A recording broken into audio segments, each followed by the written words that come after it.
So Skip, as results on the road go, they don't get much better than that, do they? That was, obviously playing away from home. It's good to score 6 goals.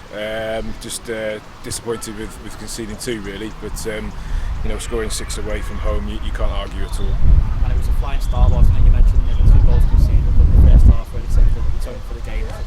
Yeah, going in 4-0 at half time. Weathered their storm for about 10 minutes. A deflected goal, but that's from Bo. But they will go in. And then I thought we started to play some really good stuff. And like I say, going in 4-0 was good, but we've had a chat after about the conceding 2 goals, which we need to address.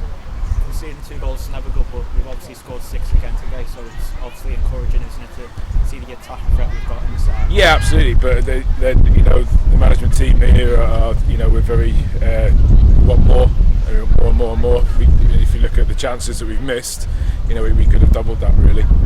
So we always want more here to push ourselves. I know we've wanted more, especially good when you consider this is the 7th win in the bounce now. Yeah, no, it's a good run we're on. We want to continue making sure that we win the games and pick up 3 points. Keep pressure on the teams that are around us and push on ourselves. So it's important, obviously, to get 3 points. That's what we're here for. Like I say, scoring 6 is brilliant, and then we need to talk about the 2. And just finally, one of the downsides today was Jake here picking up an injury, so we've got a couple on the sidelines now, haven't we? Yeah, Jake's picked up, pulled his groin. Not sure how bad that one is at the moment.